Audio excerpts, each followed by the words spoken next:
The notification popped up on my screen at exactly 6:47 in the morning. Critical system failure. Database servers down. Production environment compromised.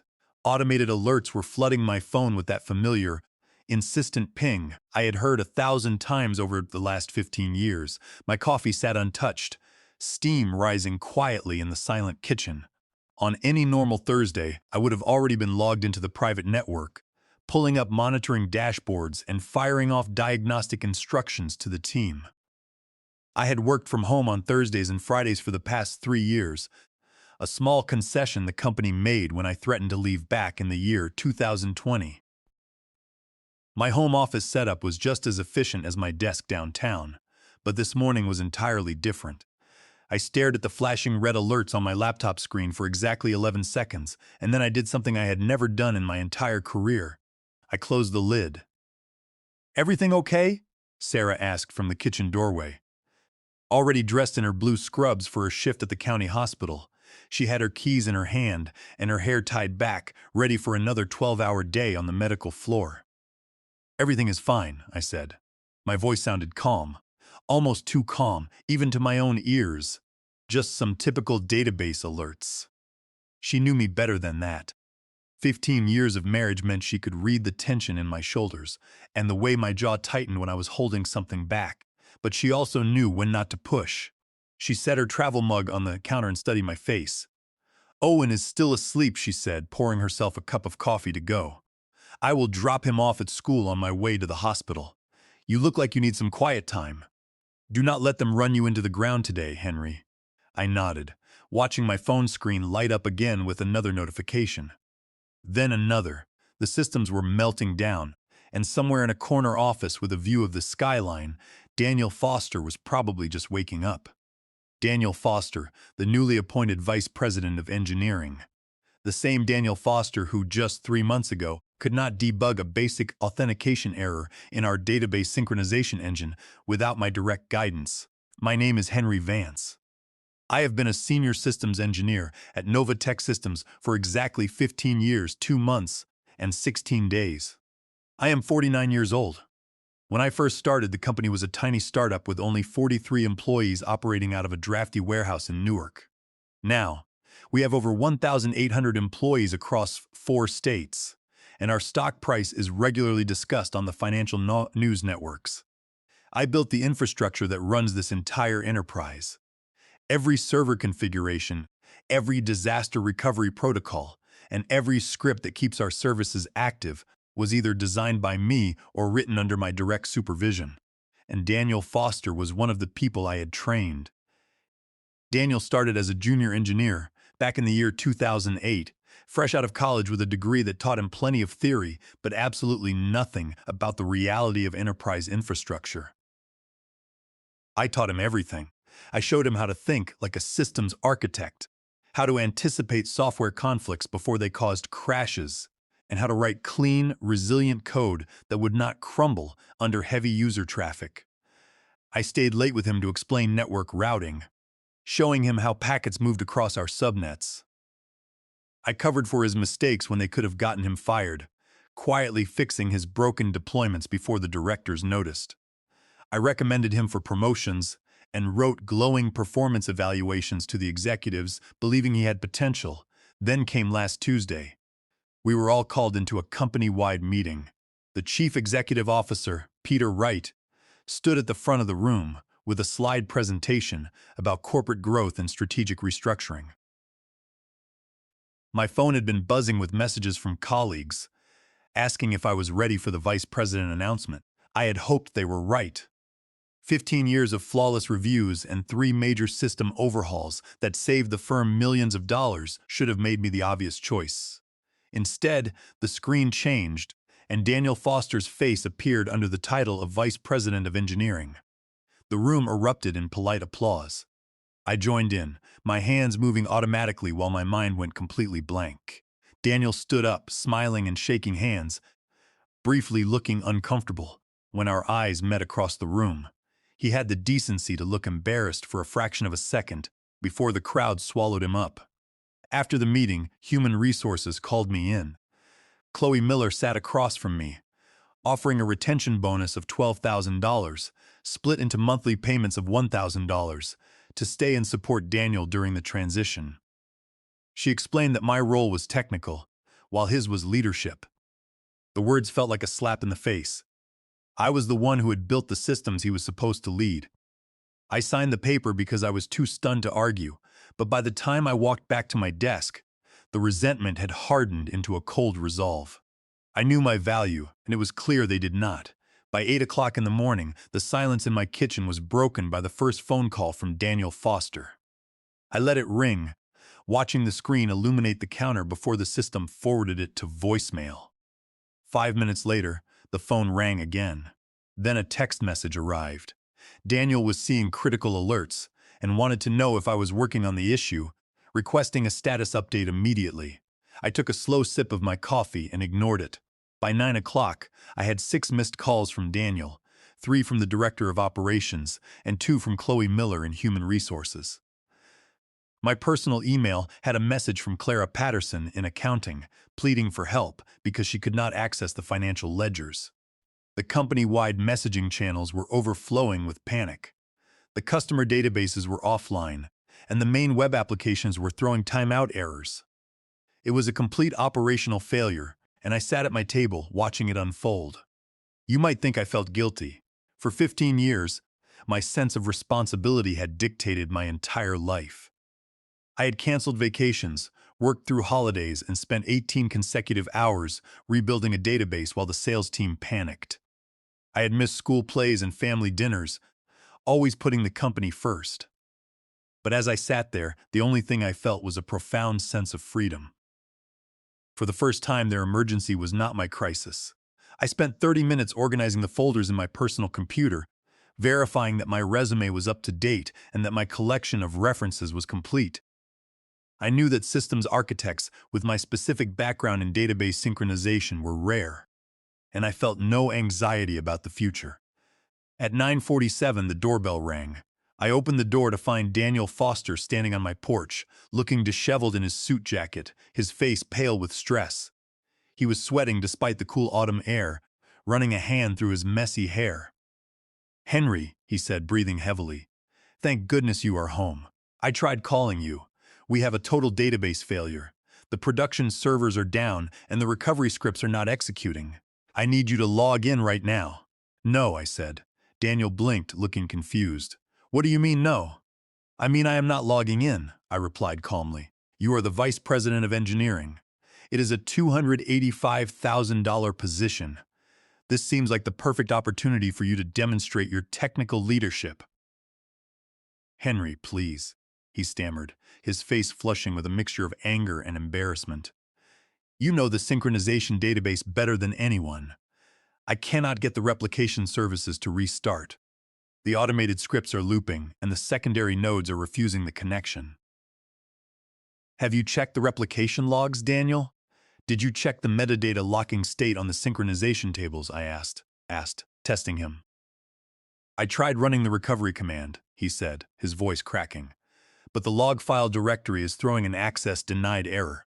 I do not understand why the service account does not have write permissions anymore." "That is basic permission management, Daniel. It was in the system architecture review I wrote last year. You have a team of 10 engineers and all the system documentation I wrote. You should be able to resolve this. It is a management task. But the documentation does not cover this specific configuration error," he admitted, his voice rising in panic. "I do not know how the custom routing module handles the replication lag under this load. The consultants we contacted said they need access to the source code to debug it. Then you should not have pushed the database configuration change last night without testing it," I said. "That was a rookie mistake. I spent 15 years teaching you how to avoid that exact error. You should have verified the routing tables before deploying. Now the entire transactional state is corrupted." Daniel stared at me, his hand gripping the doorframe. "Is this about the promotion? Are you seriously letting the company lose money just to get back at me?" "That is unprofessional, Henry. You signed the retention bonus contract. This is about boundaries, Daniel. I am simply refusing to solve problems that are now your responsibility. I suggest you return to the office and manage your team." I began to close the door, but he put his hand out to stop it. "Wait, Henry. What will it take? A raise? A bigger bonus? Tell me what you want and I will talk to Peter Wright. We can fix this right now." "It is not about the money," I said, looking at him with pity. "It is about the fact that you took a job you are not qualified to perform, and now you expect me to do the work for you while you collect the salary. Good luck, Daniel." I closed the door and turned the lock. I watched through the window as he walked slowly back to his sedan. His shoulders slumped as he made another call. My phone continued to buzz, but I silenced it and went upstairs to clean my home office. It was time to focus on my own future, not their failure. I had a lot of phone calls to make to recruiters who actually appreciated my skills. I spent Friday doing things I had not done in years. I drove my son Owen to school myself, watching him walk through the gates with his friends. We sat in the car for a few minutes before the bell, talking about his upcoming soccer game. He explained the strategy his coach had designed, gesturing with his hands, his eyes bright with excitement. I realized how many weekend matches I had missed over the years, locked in my home office with system alerts. I promised him I would be there on Saturday, and his smile made the entire corporate crisis feel utterly insignificant. After dropping him off, I met my friend Grace at a quiet diner downtown. The air in the diner was warm, filled with the comforting scent of maple syrup and fresh coffee. Grace was someone I had canceled plans with dozens of times due to sudden database emergencies.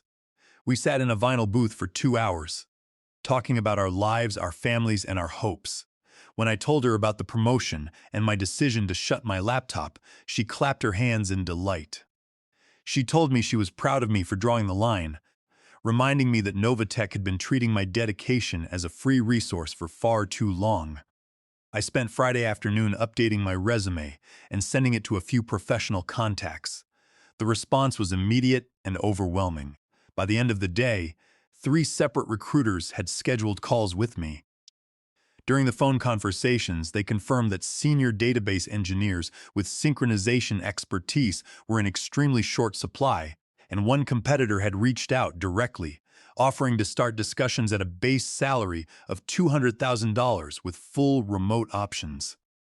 The systems at Novatech remained offline throughout the weekend, and the company had to place a notice on their website apologizing to customers for the extended outage.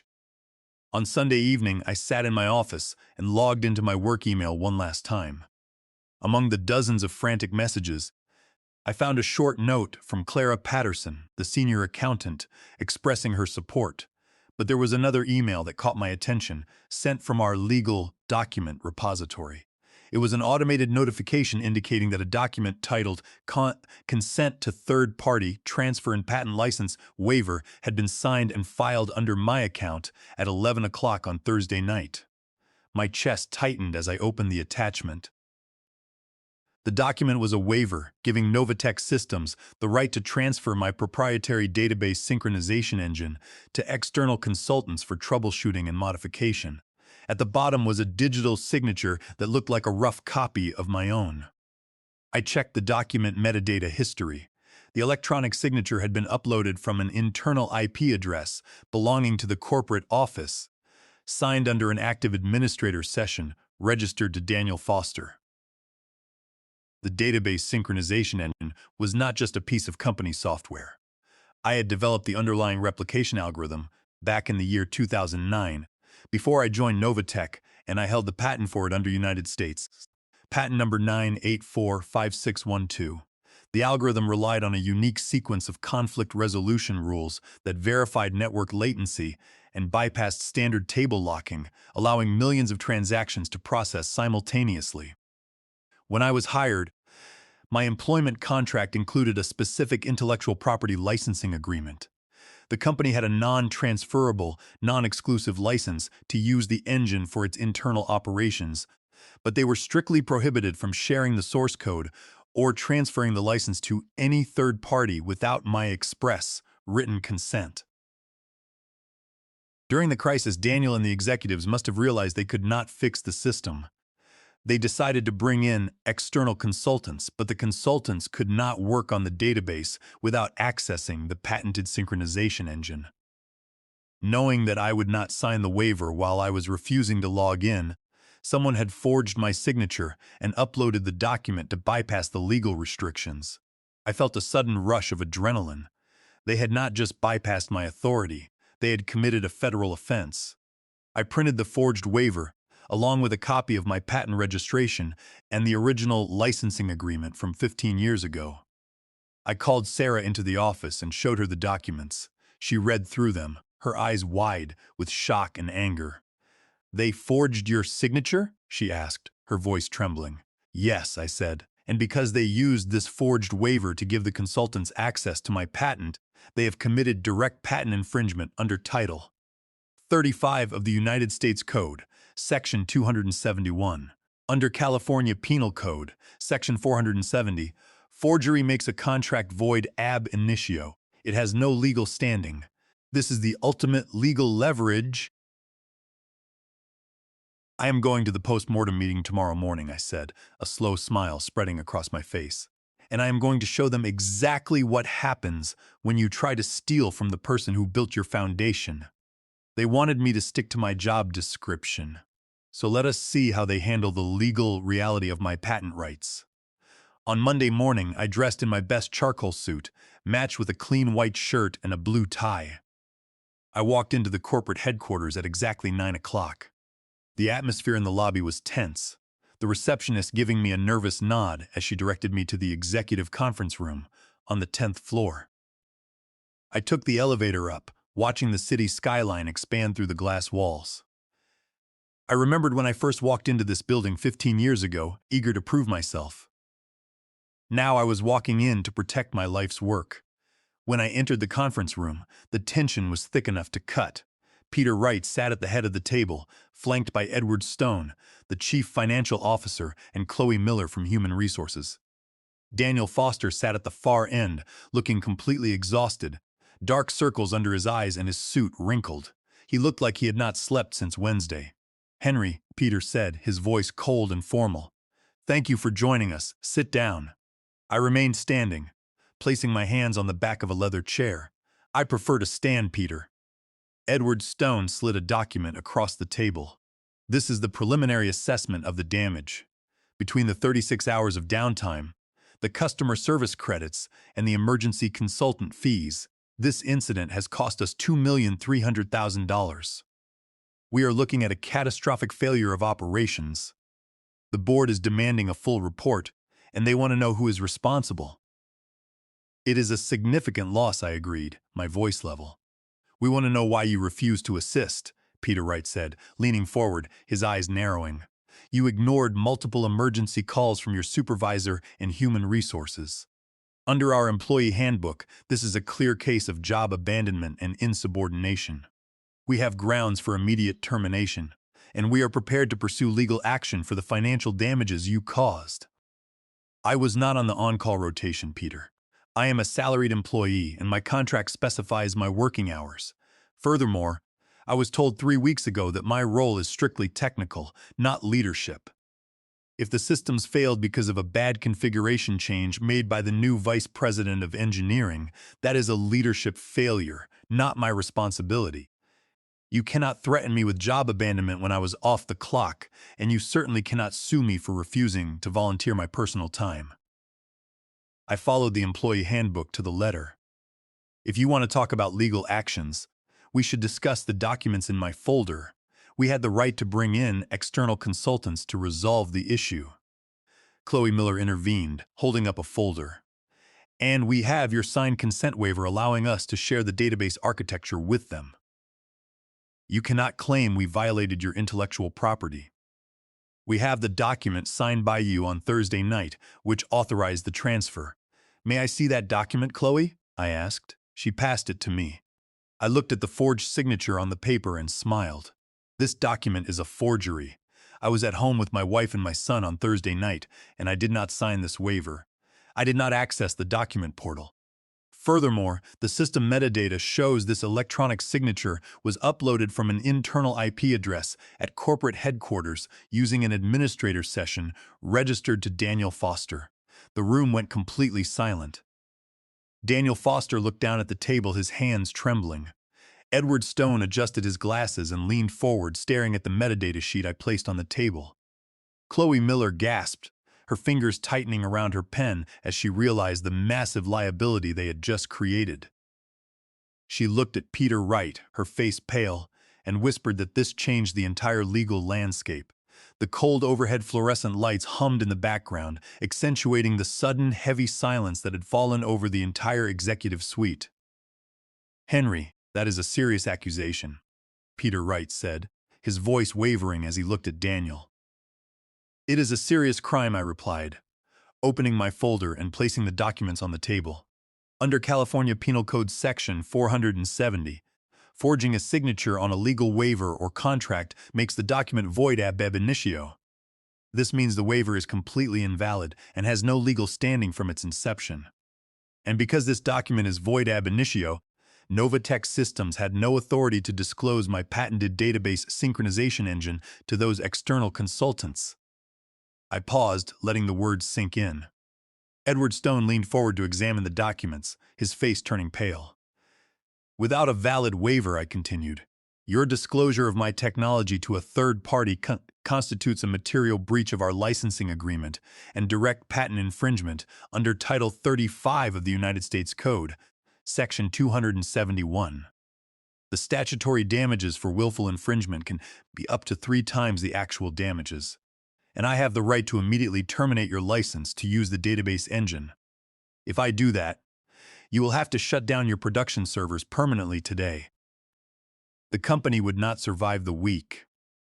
I am sure the board would love to hear how a forged signature led to the destruction of the firm." Peter Wright stared at the patent documents, his jaw slightly open. Chloe Miller looked at Edward Stone, who was doing the math in his head. The threat of a patent infringement lawsuit, combined with the immediate termination of their database license, would destroy the company. The stock price would plummet and the board would remove them all before the week was over. They knew that a public trial would expose the forgery, destroying their reputations and their careers. "What are your terms, Henry?" Peter asked, his voice suddenly quiet and defeated. "I have 5 demands," I said, my voice steady. "First, I want the position of Vice President of Engineering, effective immediately. Daniel Foster is clearly not ready for this level of technical responsibility." Daniel made a quiet, protesting sound but did not look up.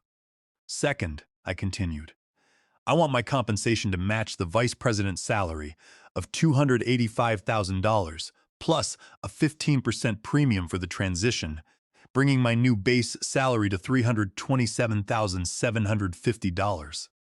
Third, I want a new employment contract that includes strict work-life balance clauses, 4 weeks of paid vacation, and guaranteed compensation for any after-hours on-call support. That is a significant increase," Edward Stone muttered, looking at the budget sheets. "It is much cheaper than a patent lawsuit and a permanent shutdown," I replied. "Fourth, I want Daniel Foster reassigned to a different role, perhaps a lateral move to strategic innovation, where he can focus on theoretical planning rather than operational systems. He will report to me. And fifth, I want a company-wide announcement of my promotion by tomorrow afternoon." Peter Wright closed his eyes for a moment, then looked at Chloe Miller. She gave him a slight, almost imperceptible nod. The legal risk was simply too high. "We will draw up the contract today," Peter said, looking back at me. "You will have it by tomorrow morning. We will announce the change on Wednesday." "I want the contract in writing by Tuesday afternoon," I corrected. "And I will have my lawyer review it before I sign. Once it is executed, I will sign a valid waiver for the consultants." "Agreed," Peter said. I picked up my folder, turned and walked out of the conference room. I passed Daniel Foster, who remained frozen in his chair, and took the elevator down to the lobby. By Tuesday afternoon, the contract was signed and executed. I sat in Chloe Miller's office and read through the document, verifying the details of the stock options, which included double trigger acceleration upon change of control and the work-life balance clause specifying that after-hours calls would be compensated at double the standard rate. On Wednesday morning, the company-wide email went out, announcing my promotion to Vice President of Engineering and Daniel's transition to a strategic innovation role. My phone was flooded with messages from colleagues, many of them congratulating me and expressing their relief. Clara Patterson sent a message saying, "Finally, someone who understands the systems is in charge." Liam, one of our junior developers, stopped by my desk to tell me how relieved the development team was, knowing they now had a leader who understood the technical reality and would not push untested configurations. Over the next 3 months, I restructured the engineering department. I did not try to do everything myself. Instead, I hired 2 new systems administrators. Colin and Nora updated our documentation and established clear training protocols so that our systems would never rely on a single point of failure again. Daniel and I established a professional, distant relationship. He was actually suited for the big picture planning, and we divided our responsibilities accordingly. He seemed much happier in his new role, relieved of the pressure of managing real-time outages. During our weekly meetings, he focused on researching emerging cloud technologies, and I helped him integrate his ideas into our production environment. We had built a collaborative culture where everyone had a clear, manageable role. One Friday evening, I walked out of the corporate headquarters at exactly 5 o'clock. I drove home, sat down at the dinner table with Sarah and Owen, and did not check my phone once. We ate dinner together, sharing stories about our week, and then we went to the local movie theater. As we sat in the dark theater, eating popcorn and laughing at the comedy on the screen, my phone buzzed once in my pocket. I glanced at it. A message from Peter Wright. "Excellent quarterly report. Henry, the database stability is the best it has been in years. The board is very pleased." I smiled, slipped the phone back into my pocket, and reached for Sarah's hand in the dark. For the first time in 15 years, I had found true balance. I had demanded that my value be recognized, and in doing so, I had finally taken control of my own life. I was no longer the invisible engineer who solved every crisis in silence. I was the leader who had earned his place at the table. And as Owen laughed next to me, I knew I was exactly where I was supposed to be. I was a father, a husband, and a leader, and I had built a system where everyone could succeed without sacrificing their lives. Our system security was now rock solid, our personnel were respected, and we had finally proven that real engineering capability is the true foundation of any successful technology enterprise.